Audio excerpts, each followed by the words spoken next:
가족들하고 살아 다 추억이 있어서 지금 생각하면 그래 잘 살아봤다 싶어요. 그거는 미안해서 처리해야 자, 그러면 수업을 예. 수업을 시작하도록 하겠습니다. 예. 그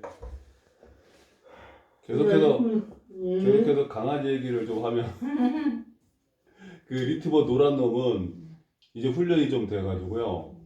자 몰고 가면 뒤에 졸졸졸졸졸 따라와요. 그리고 차가우면 딱 이렇게 멈추면 옆에 가서 딱 앉아. 딱 안네. 네, 딱 앉아. 앉아서 딱 앉고 가만히 있어요. 그리고 이게 쭉 가다가 골목골목 가면 다른 강아지들 있잖아요. 네, 큰 강아지는 대부분 묶어놓고 요만한 강아지는 또 안 묶어놓더라고요. 안 묶어놓은 집이 있더라고요. 그냥 막 쫓아와도 신경도 안 써. 와, 내가 야 리트리버라는 종이 사람들이 왜 키우는가 라는 생각이 좀 들어요. 그래 아침에 일요일 방송에 네. 막그 SBS 가면 5분에 동물농장 하거든. 그거 너무 재밌다고 보는데 그 다양한 사연이 있대. 또 강아지 버릇 나쁘고 뭐 이런 거 그런 것도 다 이거 그 전문가들이 와서 강 아저씨인가 그 강. 다 고치더라고. 그런 사람들이 스타가 좀 많아요. 네, 그렇더라고요. 예. 어떻게 그걸 딱 진짜 딱 정상으로 나 진짜 나 그거 완전 애독자다 그죠? 애청자다 그쪽으로. 재밌어. 교감하는 그게 네, 상당히 큰 것 같아요. 자, 요거 그런 것도 여기까지요. 아니요. 예, 그 네 장이 한 장입니다. 그래서 제가 그냥 하나씩 드릴게요. 예, 네 장이 한 장이고. 제가 그동안에 우리 수업은 12회 이상을 한 것 같은데 그 이제 첫 만남 뭐 중간에 만남 우리 했을 때 답은 사실 오늘이 14번째가 될 건데 이게 그 이제 정식으로 한 건 12번째 수업이더라고요. 그래서 12번째 수업이라는 걸 좀 거기 위에다 올려놨는데 사실은 오늘이 수업 준비하는데 제일 시간이 많이 걸렸던 것 같아요. 제가 그동안에 예, 수업 준비하면서 제일 시간이 많이 걸린 것 같아요.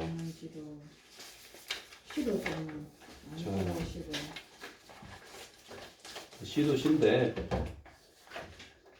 자 우리 잠깐 그 결회는다. 복습을 잠깐 해봅시다. 왜냐하면 여러분들의 기억력을 테스트하려는 게 아니라 오늘 수업을 위해서 그 결국에는 그런 것 같아요. 저기 전에 제가 이제 뭐 대학교에서나 대학원에서나 아니면 제가 이제 학교에서 아이들을 가르칠 때 이거는 그 공통인 것 같아요. 그러니까 내가 이런 경험이 있어요. 그러니까 이제 대학교 대학원 때 이제 경험은 조금 뭐 얘기하기 좀 실질적인 거니까 제가 학생이었을 때 이제 그런 경험보다 교사가 돼서 하루는 이제 국어 수업을 이제 하잖아요. 하고 가면 이상하게 고등학교 그 2학년이었을 거예요. 근데 수업을 하면 애들이 듣잖아요. 제가 이제 덩치도 있고 하니까 대체적으로 애들이 잘 들어요. 근데 이 아이가 창가에 앉아 있는 남자아이인데 열심히 듣는 것 같은데 이렇게 창가를 이렇게 보고 멍해 있고 여러 차례 수업을 했을 거 같잖아요. 그래서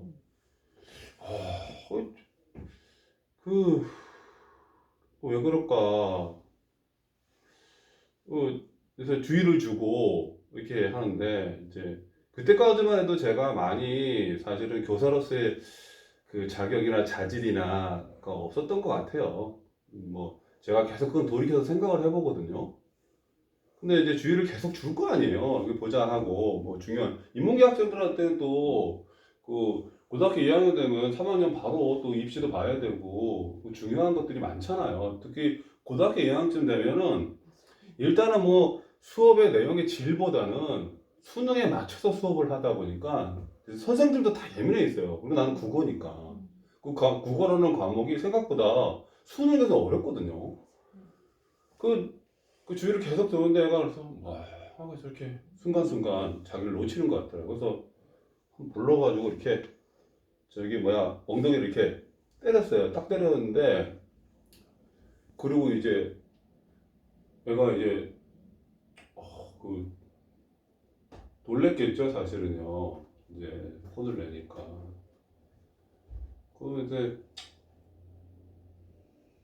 근데 늘 그래요, 늘. 왜 그랬을까라는 걸 내가 왜 안 물어봤을까? 그러니까 내가 그 학생이, 그러니까 나도 이제 스트레스를 받으니까 그렇게 하는데, 제가 오늘 수업하고 관계된 얘기를 하려다 보니까 그 생각이 났어요. 그러니까 왜 그랬을까? 그러니까 너 왜 자꾸 멍하게 있느냐? 그러니까 그 수업 끝나고 조용히 불러서, 그러면은 아이하고 관계에서 서로 이제 내가 선생님 나를 이해하려고 하는구나. 그래서 그렇게 직접적인 어떤 혼을 내는 것보다는 훨씬 효과가 있었을 텐데, 그 아이 또 감수성이 예민한 아이처럼 보였으니까요. 그래서 내가 그 모든 게 마찬가지인 것 같아요. 윤동주의 시를 우리가 좋아해서 여기 모여 있는 거잖아요. 근데 그 아이한테 제가 왜 그랬을까라고 묻는다는 것은 그 아이의 상황, 어떻게 보면 그렇게 이제 멍 때리고 있는 그런 상황들, 이유를 물어보는 거잖아요.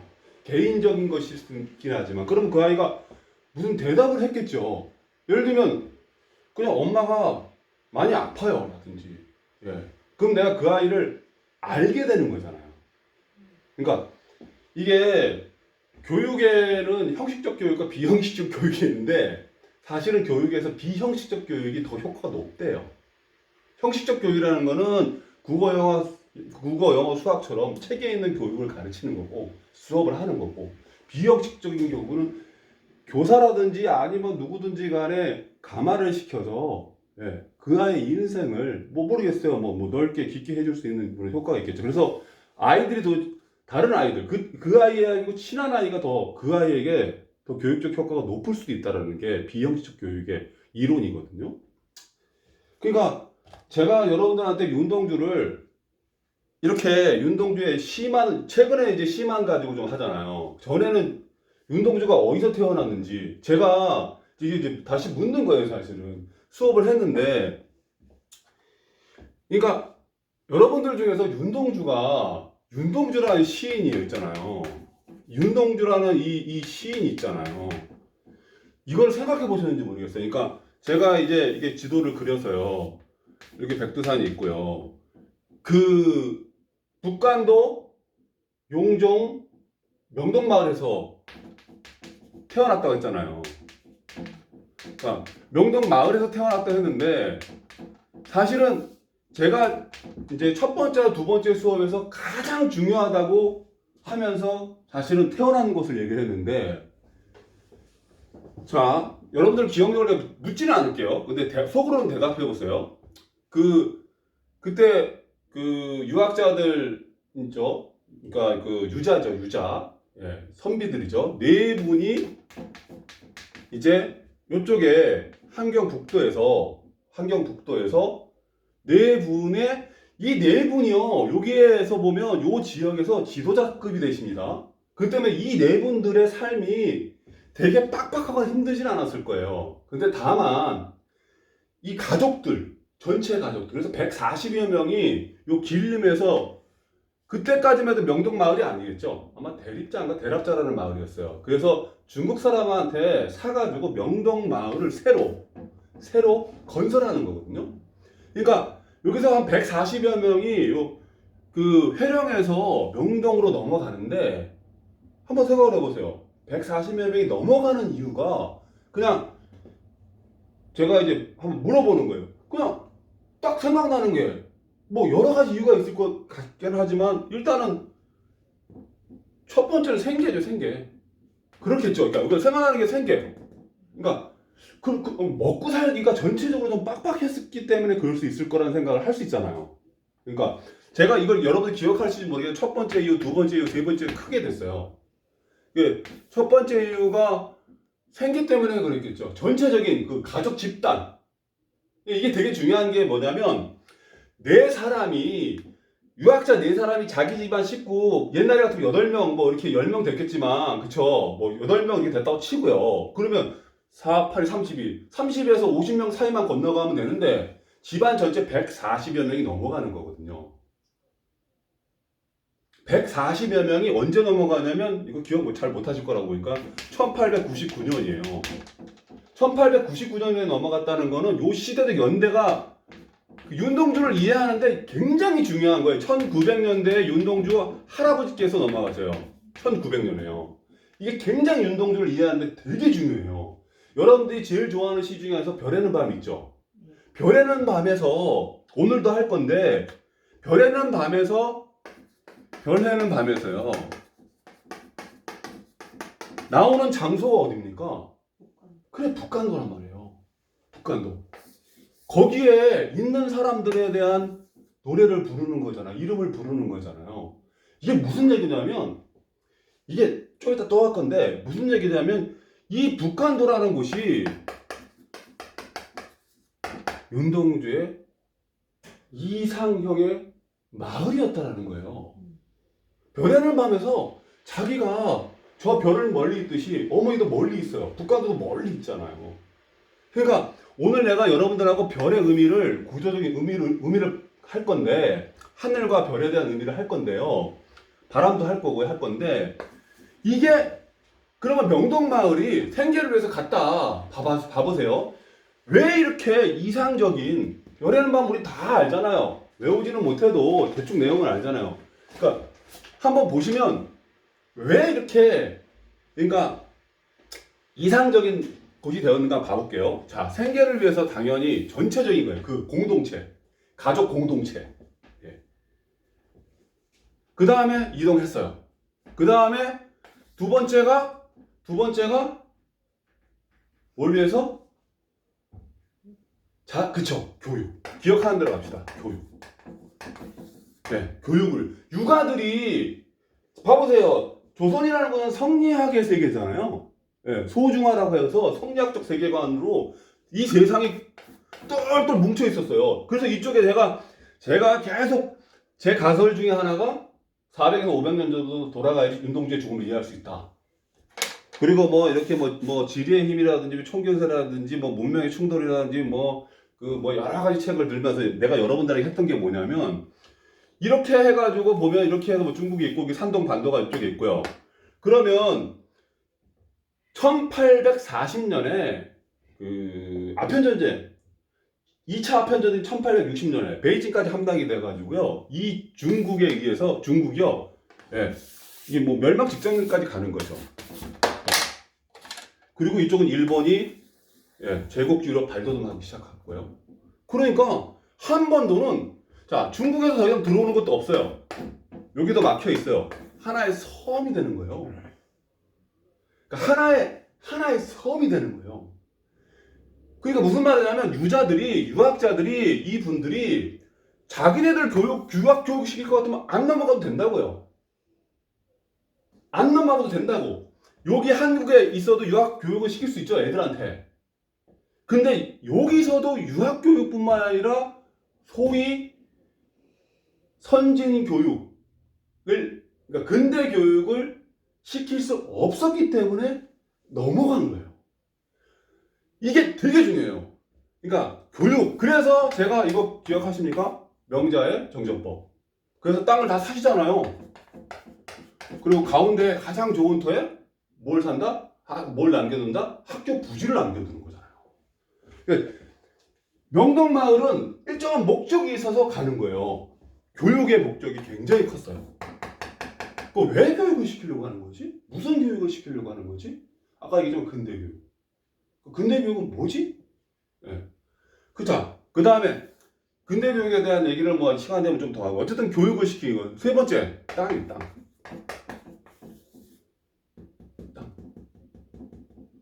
보세요. 여기 땅을 사가지고 가는데 내가 좀 자유롭게 지낼 수 있는 땅. 제가 그래서 여러분들한테 제가 계속 가볼게요. 요거는 제가 면도를 봐야 되는데 이 이 세 가지 당연히 생계가 중요하죠. 그리고 이 생계가 여러분들 명동마을이 초기에는요 되게 대개라기보단 넉넉하게 살았어요. 그 이유가 또 세계사적으로 갑니다. 자 이거 지금 한 두세 번 하는데 지금 멍하신 것 같은데 네, 봐보세요. 1914년에 무슨 일이 벌어지냐면요. 이윤님 봐봐 지금 졸립다 지금. 1차 세계대전이 발발하죠. 그 1917년에요. 1917년이 1차 세계대전이 종료가 돼요. 그런데 무슨 1차 세계대전 무슨 관계가 있어? 굉장히 관계가 많아요. 왜 많냐면 유럽에서 전쟁이 발발하자 식량이 부족하기 시작했어요. 근데 백두라고 하는데 하얀 콩 그거를 식량으로서 명동마을에서요 대량으로 생산했어요. 그래서 이거를 수출할 수 있었어요. 그래서 넉넉하게 살 수 있었어요. 명동마을이 그래서 저기 윤동주 할아버지도 윤동주 할아버지는 농사꾼이었어요. 네, 농사꾼이었어요. 그 선비가 아니었어요. 그러니까 그 유자가 아니었다고요. 네. 그래서 여기서도 가장 농사를 잘하셨어요. 그 넉넉하게 농사를 져서 팔 수 있어서 아들을 유학을 보내고요. 그래서 아들은 교사까지 하잖아요. 선생까지 하고. 네. 그리고 손자는 대학 들어가가지고 유학까지 가서 어쨌든 뭐 세상을 떠났긴 했지만 그래서 넉넉하게 지낼 수 있었어요. 그래서 이거는 이뤘죠. 생계적인 안정을 전체적으로 이런 가족 공동체가 이 공동체가 교육을 실시할 수 있었어요. 이것도 기억하시는지 모르겠지만 제가 지금 오늘 요거 한 페이지도 못 나가도 이거를 나가기 위해서라도 다음에 나가도 다시 한번 해야 돼요. 지금 기억 못하.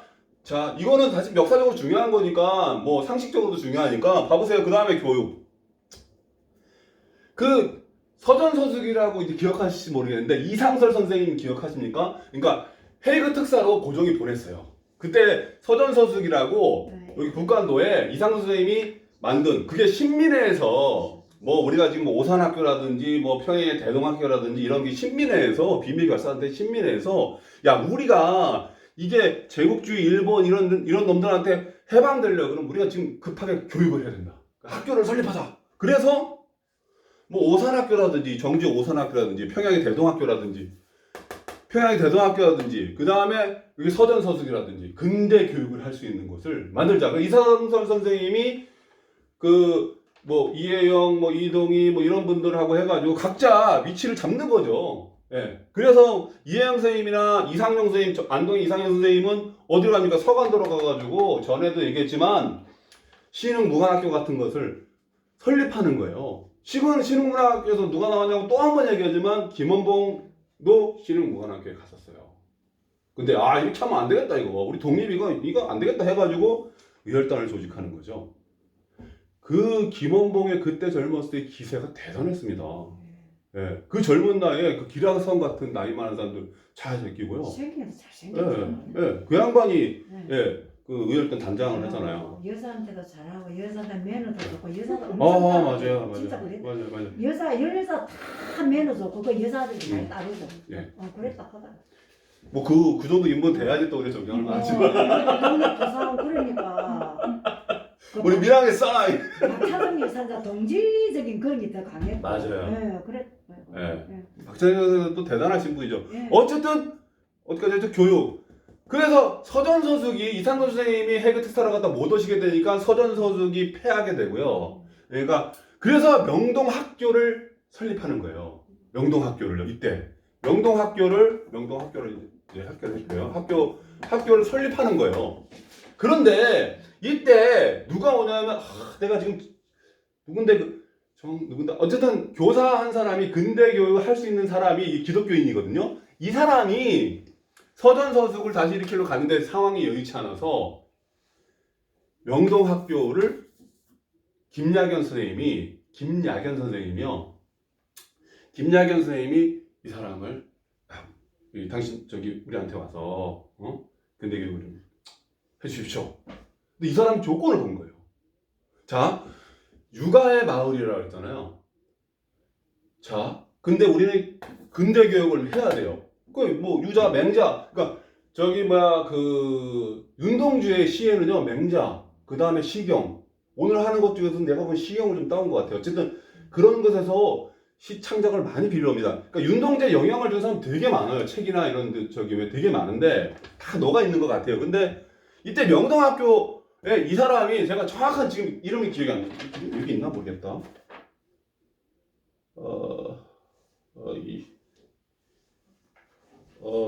생각나면 제가 얘기할게요. 이분이 이 사람이 조건을 거는 게 뭐냐면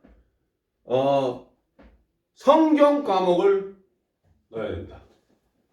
네. 성경 과목을 넣어야 되고 아이들은 나중에 예배를 해야 된다. 그러니까 성경 학교에 협력하면 그럼 예배를 하겠죠. 뭐 학교 안에서 이런 조건을 넣은 거예요. 그래서 육아들이 그러면 이게 처음에는 사실은 가만히 있어봐. 여러분 한번 생각해 보세요. 저기 기독교인들 제사 합니까 안 합니까? 안 하죠. 이거 지금도 사실은 어떤 어르신들은 이거 저 손주 안 한다고 하면 할아버지 할머니 화낼 텐데 이 몇 날 며칠을 회의해요. 그래서 결론이 뭐냐면 그 사람의 요구를 그 선생님의 요구를 받아들여서 기독교 학교가 되는 겁니다. 자, 되게 중요한 게 이게 하나 있어요. 기독교 학교로 갔느냐 안 갔느냐가 뭐 일차적으로 중요하지만 이분들이 특별한 목적이 있기 때문에 자신의 평생의 철학이잖아요. 그것까지도 버릴 수 있을 정도로 우리나라가 위태롭다는 얘기잖아요. 생각을 해보세요. 이 전체가 다 버리고 학교가 기독교 학교로 바뀐다는데 그리고 한 사람이 들어와가지고 왔잖아요. 물론 여기 박신보 빼는다고 그렇게 나쁘게 표현하면 그런 거예요. 이걸 받아들이셔요. 그리고 나중에는 어떤 요구까지 하냐면요. 부모도 예배를 드려야 된다. 그래서 그것까지도 받아줘요. 대단하신 분들이죠. 왜? 민족, 교육, 후세를 위해서요. 그래도 갔으니까. 그러니까 제가 말하는 게 이게요. 그냥 뭐 어디서 뭐 뚝 떨어지는 게 아니에요. 뭐 명동마을은 뭐 기독교 마을이다. 그렇게 나중에 이게 또 기독교 마을이 또 바뀌어요. 사회주의 쪽으로 바뀌는데 그때 이제 여기 원래 있었던 분들이 다 떠나죠. 자 보세요.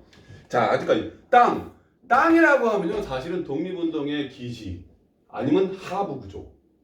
그래서 제가 여기서 말씀드렸잖아요. 이 지도에서 자 이 지도를 여러분들 기억하십니까? 우리 한반도 봉오동 전투하고 있었던 지도 있잖아요. 이 지도요. 기억하십니까? 다시 요걸 지금 볼게요. 명동 마을이 있고요. 이 지도 기억하십니까? 여기 보시면요. 기억하시면 모르겠지만 1920년도에요. 봉오동 전투, 청산리 전투가 명동 마을 주변을 해서 그 근처로 해가지고 벌어지죠. 간도 참변이 다 벌어지죠. 그래서 이때 백두산으로 가려다가 결국에는 간도 참변과 이런 것도 있으니까 결국에는 또 일본이 치고 들어가니까 저쪽 자유시 쪽으로 가죠. 그래서 우리 독립운동사에서 무장투쟁사의 독립운동사의 한 단면에서 봤을 때 자유시 참변을 겪게 돼요. 자유시 참변에 대해서 내가 나중에 이건 시간 되면 말씀드릴게요. 그래서 어쨌든지 간에 그때 우리 무장투쟁 세력이 거의 와해될 정도였어요. 그때 홍범도 선생님은 장군은 살아남으셔요. 그 영화에도 네, 나왔다. 이게 그러니까 명동마을 그것도 그거지만 1907년도에 그러니까 1909년도에 9년입니다. 안중근 의사가 이토 히로부미를 하얼빈에서 저격하죠. 1907년도에 어떤 사건이 벌어지냐면 김양현 선생이나 이런 일대 독립운동 했던 분들이 안중근 선생에게요. 여기 연길에서 총과 탄환을 줘서 여기서 연길에서요. 그 사격 연습을 해요. 여기서요. 네. 여기서. 네. 이 일대에서요. 그러니까 이 목적을 다 이룬 거죠. 다 이룬 거예요. 거의. 근데 여러분 보세요. 이건 작은 마을이잖아요. 이때 태어난 은동주는 어렸을 때니까요. 17년에 태어나지 않습니까? 사실은 우리가 구현할 수 있는 당시에요 최대 이상적인 마을이었던 거예요. 윤동주한테는. 더 나가볼까요? 그 별에는 밤에 보면 명확하게 나오는데 예, 그러니까 이렇게 윤동주 우리를 이해해야 된다는 거예요. 그러니까 자, 좀만 더 나가볼게요. 그러면 제가 비슷한 시대에 태어난 사람 1917년에 윤동주가 태어나고 1921년에 김수영이 태어난다 그랬잖아요. 김수영이라는 시인도 다 알고 여러분 윤동주라는 시인도 다 알잖아요. 근데 김수영은 어디서 태어났다? 서울에서 태어났다. 자, 이거 잘 보셔야 돼요. 서울에서 태어나가지고 김수영은요 해방 이후에 6.25 전쟁 전후까지도 해도요 그때 이후에도요 일본어로 시를 썼습니다. 실제로 김수영은 일본어를 쓰는 게 더 편했어요. 자, 왜 그러냐면 제가 이것도 여러분들 기록했는지 모르겠지만 왜 명동마을이 우리 민족의 이상형의 마을이었냐면 이미 얘기했지만 아이였던 윤동주한테는 교육이 굉장히 중요했겠죠. 자, 이게 한번 봐보세요. 그 일본어가 더 편했다. 그리고 그러면 그건 어린 김수영이 잘못일까요? 절대 아니잖아요, 그렇죠? 그러니까 21년에 태어나가지고 어떤 일이 벌어진지 봐보세요. 1909년 이미 이제 조선에서 벌어진 일. 1907년에 이미 그 행정권, 치안권 다 뺏겼습니다. 자, 보세요. 1909년에 보통학교 개정이 일어나요. 그때 그거는 제가 여기 자료들 다 보여드렸죠. 이게 내가 지금 반복하는 이유가 있어요. 지금 왜 반복을 하느냐면 별에는 밤을 이해하려고 그러면 최소한 요 정도 이해가 있으면 더 좋을 거라고 보기 때문에 그러는 거예요. 1909년에 보통 학교령이 제정된 거예요. 보통 학교령. 보통만 쓸게요. 그때 교과목에서 한문하고요, 한자하고요. 우리말이죠. 그때는 이제 우리말이죠. 왜냐면 10년에 한일합방이 되니까요. 경술국치를 겪으니까요. 우리말과 일본어의 비율이요 같았어요. 이미 이때. 근데 우리말이라고 했어요. 1909년에. 근데 얘가 일본어가 4면 얘는 2하고 2지요. 그러니까 2분의 1이었다는 거예요. 우리말 수업이. 이때도 이미. 일본어 수업이 더 많았다고요. 지금 일본어 수업이 더 많습니까? 우리말 수업이 더 많습니까? 지금 학교에 말이에요. 자, 그 다음에 1911년 보세요. 제1차 조선교육령이에요. 제1차. 이건 제가 하는 게 아닙니다. 여기 있는 지난번에 붙은 책에서 다 사료를 가지고 온 겁니다. 1차 교육령에서 보면 우리말이 뭐로 바뀐다? 조선어로 바뀌어요. 과목이. 그리고 일본어가 국어로 바뀌어요. 그리고 다시 조선어의 시수가 줄어들어서 4분의 1에 지나지 않아요. 일본어요. 그래서 제가 이때 얘기한 것들은 우리가 지금 한국사라고 해도 아무도 개의치 않아요. 아니 우리나라 그러니까 우리가 우리나라 국사를 그냥 국사라고 하지. 영어권에 있는 사람이 한국사 공부해야지 하는 것처럼 그냥 이런 용어들이 그대로 내려오는 거예요. 사실은요. 조선어란 말이 어색하지 않게, 그러니까 한국사라는 게 어색하지 않게 우리가 언어의 타자화되어 있는 거라고요. 그러니까 4분의 1로 줄어들어요. 11년에 이미. 자, 그 다음에 1922년에 또 2차 교육을 하는데 이때는 5분의 1로 줄어들어요. 4분의 1에서 조선어에서. 자, 그런데 요게 어떻게 되냐면 조선어가 여긴 조선어로 쓰여져 있을 거잖아요. 조선어로 말했을 거잖아요. 근데 이때는 일본말로 조선어를 가르치는 거야.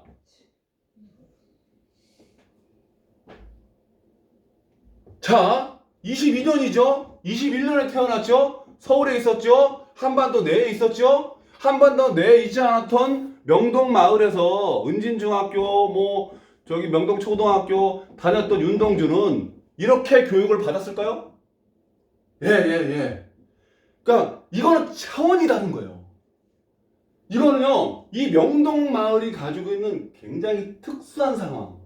네 분의 유자 성각자들이요, 우리 민족의 교육, 우리 민족성을 살리기 위해서 땅을 사가지고 들어가서 터를 만들었다는 이 위대하신 분들이에요. 그 네 분이요, 그 가족들이요. 자, 그러면 1938년에 또 어떤 일이 벌어지냐면, 이때부터는요, 그러니까 무슨 말이면 학교 가면 일본 말로 해야 되고, 예, 일본어를 써야 되는, 글도 일본어 써야 되고 하니까 38년에 어떻게 되냐면 우리말을 아예 학교에서 못 쓰도록 했어요. 근데 이미 이전에 다 그런 일이 벌어지는 거죠.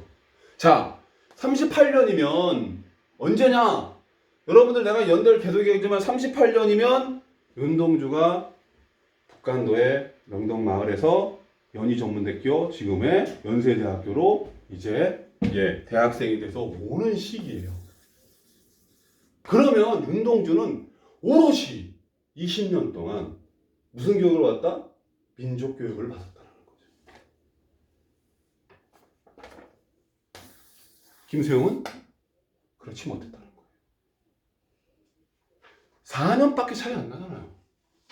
그러니까 이게 이거를 알아야지만이, 이거를 이제 어느 정도 알아야지만이 별에는 밤을 이해하는데 보다 깊이 이해할 수 있다는 거죠. 잘 이해할 수 있을지 모르겠지만, 그렇다라는 거예요. 자, 그러면 봅시다. 이제 오늘 드디어 몇 분 갔습니까? 지금 몇 분이에요? 시간 38분. 네, 계속 갑시다. 누님, 이거 이해되죠? 네. 누님이 지금 졸린 거야, 이거. 아씨. 약을 나가서 좀 자꾸 졸으면 안 그랬거든요. 자꾸 그렇죠. 그런 적이 없었어 여태까지. 이거 창문 열까? 창문 아니, 열까? 괜찮아요. 에어컨 틀까? 자, 쓰가 없을라. 자, 봐보세요. 여러분들 한번 이제 한번 봐봅시다. 이제 이거 말고 더 얘기하고 싶은 게 많은데 요거까지만 하고요. 자, 12번째 수업 해가지고 이렇게 해놓은 데가 첫 번째 장이라고 보시고요. 보면은 여러분들 바람이라고 돼 있죠. 왼쪽에 12번째 수업 해가지고 요거 바람이라고 돼 있는데, 왼쪽에 바람이라고 돼 있죠. 거기에 제가 지난주에 이 바람은 서시 이해하죠? 서시 다 들었죠? 네! 왜 저기 여기 학생처럼 맞습니다. 왜? 저 안 물으면 너 왜 그렇게 고개를 숙이고 있니? 여기 보면요, 오늘 밤에도 오늘 밤에도 별이 바람에 이렇게 돼 있죠. 제가 이 바람은 어쨌든 여기서 이게 별은요, 이 바람은요, 제가 부정적 의미에서의 바람으로만 이해하면 시 이해하는데 조금 힘들 수 있다. 차라리 그래서 제가 이 별의 주체성을 얘기하면서 이 바람은 긍정과 부정을 다 갖고 있는 것으로 보면서 하는 게 시를 보는 게 더 좋지 않을까라고 말씀을 드렸어요. 이게 지난번에 이 별이 주어니까요, 그렇죠? 그러면서 서시는 제목이 없었으면서 동시에 제목을 뭐랄까, 설명해주고, 그 다음에 본 시들을 안내해주는 역할로 이해해달라고 했었죠. 그래서 별의 주체성, 그 다음에 바람의 긍정과 부정성, 이걸 다 이해하시고 나머지 시들을 한번 보십시다 했었어요. 자, 나무로 볼게요. 나무 37년 3월에 추정되는 건데, 이게 4월, 2월 요 정도 사이죠. 연수가 넘어가거나 그런 게 아닙니다. 몇 달이 넘어가는 그런 게 아닙니다. 나무가 춤을 추면 바람이 불고, 나무가 잠잠하면 바람도 자워야죠. 자, 여기에 별의 주체성이나 나무의 주체성이 좀 보이죠, 그렇죠? 요거 보면 뭐 하나씩 떠오르는 게 없습니까? 요거에 나는 그게 떠오른다. 따라라란 딴 따란 따란. 노래. 아니 이게 보세요. 뭐가 떠올라요? 아니 나는 그거 내가 박성용의 그 오늘 하면 됐습니다. 유명하신데 김수영의 풀 보면 예, 네, 바람에 예. 풀이 눕는데요. 바람보다 먼저 일어나고 그쵸, 먼저 눕는다는 얘기하죠.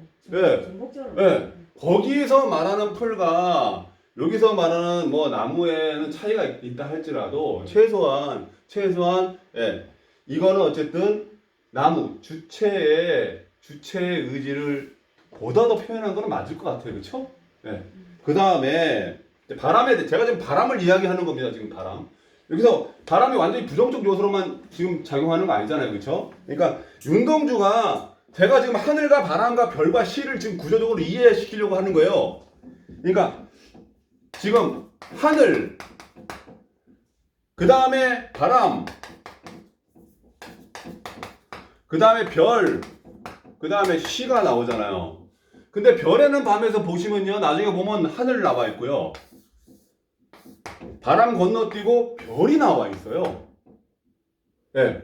그런 이유가 있을 거란, 그 이유를 한번 찾아보는 건데, 어쨌든 봐보세요. 그 다음 보세요. 바람에 대한 얘기를 좀 해볼게요. 자, 사랑의 전당이에요.